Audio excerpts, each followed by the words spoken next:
مکے تک تو صرف مشرک سے جھگڑا تھا، اور مدینے آنے کے بعد رسول کو دو محاذوں پر جنگ کرنی پڑی.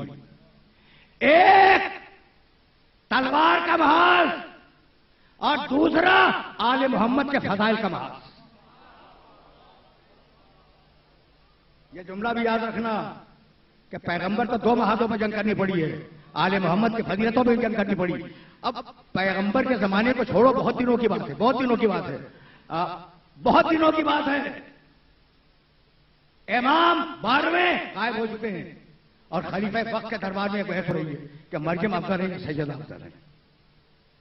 مریم افضل ہے یا سیدہ افضل ہے. جانتے ہو فیصلہ کیا ہوا؟ اس نے علماء سے پوچھا. علماء کو بٹھانے کا شوقین بادشاہ تھا. اس نے علماء سے پوچھا کہ بھائی تمہاری رائے کیا ہے کہ مریم افضل ہے یا سیدہ افضل ہے؟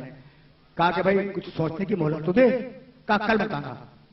دوسرے دن جب علماء آئے تو کہا کہ بتاؤ مریم افضل یا فاطمہ افضل؟ علماء نے بالاتفاق سے جواب دیا کہ مریم افضل ہے. کہا بھائی دیکھو میں دلیل کے بغیر کوئی بات نہیں مانتا. کہا امیر ہم دو دلیلیں لائے ہیں.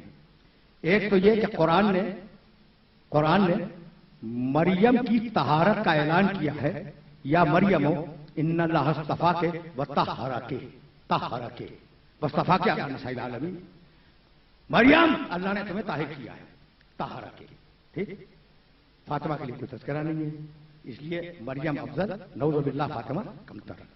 کہا کوئی اور بھی دلیل ہے؟ کہا کہ ہاں قرآن میں 19واں سورہ ہے سورہ مریم. فاطمہ کے لیے تو ایک بھی سورہ نہیں ہے، اس لیے مریم افضل ہیں، فاطمہ نعوذ باللہ کمتر ہیں. اس بھرے ہوئے دربار میں ایک ایسا بھی بیٹھا تھا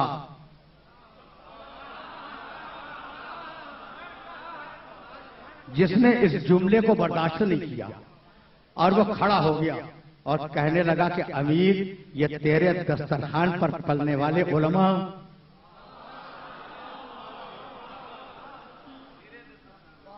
تیرے دسترخوان پہ پلنے والے علماء غضب خدا کا اتنے بدعقیدہ ہو گئے ہیں کہ یہ مریم کو فاطمہ سے افضل قرار دیتے ہیں.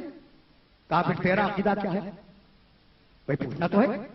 بھرا ہوا دربار ہے، علماء بیٹھے ہوئے ہیں، اور ایک شخص غضبناک ہو کے کھڑا ہو گیا. اب اس سے پوچھا کہ تیرا عقیدہ کیا ہے؟ کہا میرا عقیدہ پوچھتا ہے، میری نگاہ میں مریم میں اور فاطمہ میں وہی نسبت ہے جو زمین کو آسمان سے ہے.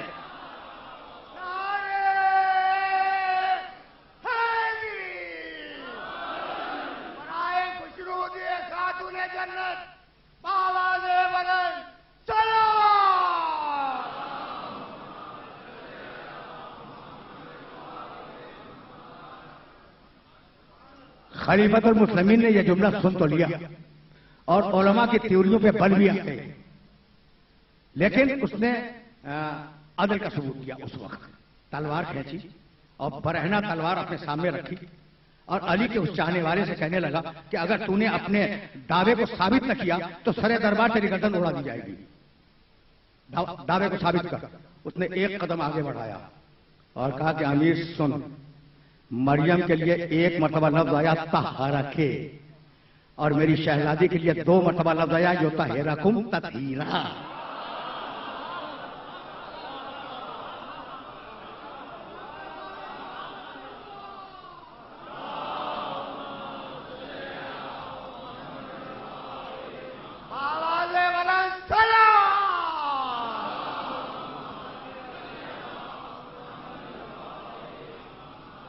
یطہرکم تطہیرا، یطہرکم تطہیرا، 2 مرتبہ لفظ آیا.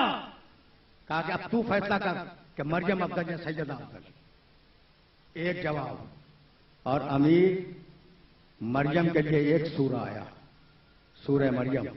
شہزادی کے لیے 2 سورے آئے، سورہ حلاقہ، سورہ کوثر.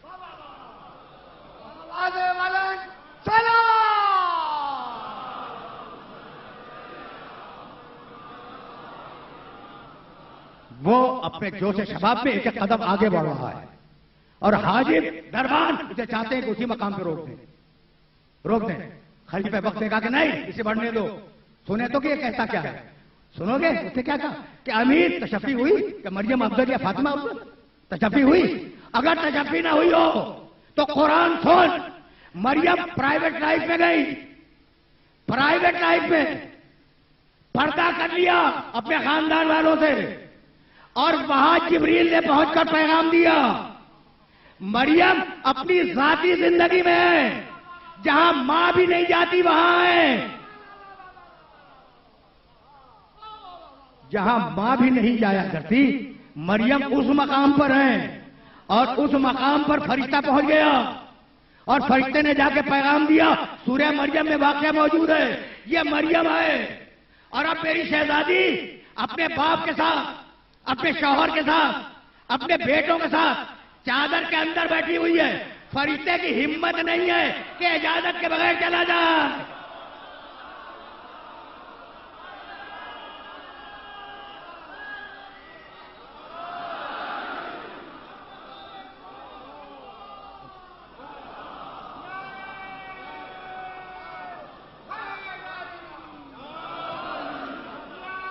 جی یہ ہے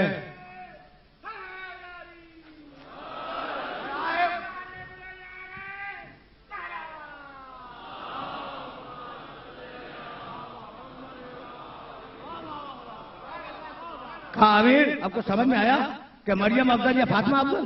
اور اگر اب بھی سمجھ میں نہ آیا ہو تو اب سمجھ کہ مریم کا ایک بیٹا معصوم،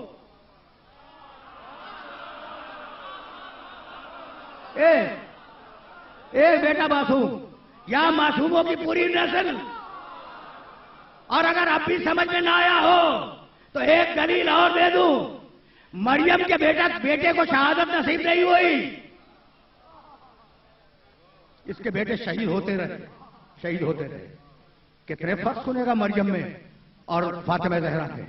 پورا دربار گھبرایا ہوا ہے، پورا مجمع خاموش ہے۔ خلیفہ وقت تلوار کو نیام میں رکھ کے چپ بیٹھ گیا، کرے تو کیا کرے؟ کہا امیر اگر اب بھی تسلی نہ ہوئی ہو، اس کا آخری جملہ سن لو، کہ اب میں حل اللہ کی طرف چلا جاؤں۔ اس کا آخری جملہ، علی کے چاہنے والے کا آخری جملہ، کہنے لگا کہ امیر اگر اب بھی تسلی نہ ہوئی ہو تو اس قصے کو چھوڑ دے، اس مسئلے کو چھوڑ دے، یہ حل ہو جائے گا۔ کہا کب حل ہوگا؟ کہا جب فاطمہ کا بیٹا غیب سے باہر آئے گا، مریم کا بیٹا آسمان سے اترے گا، دونوں ہوں گے۔ فاطمہ کا بیٹا نماز پڑھائے گا، مریم کا بیٹا نماز پڑھے گا۔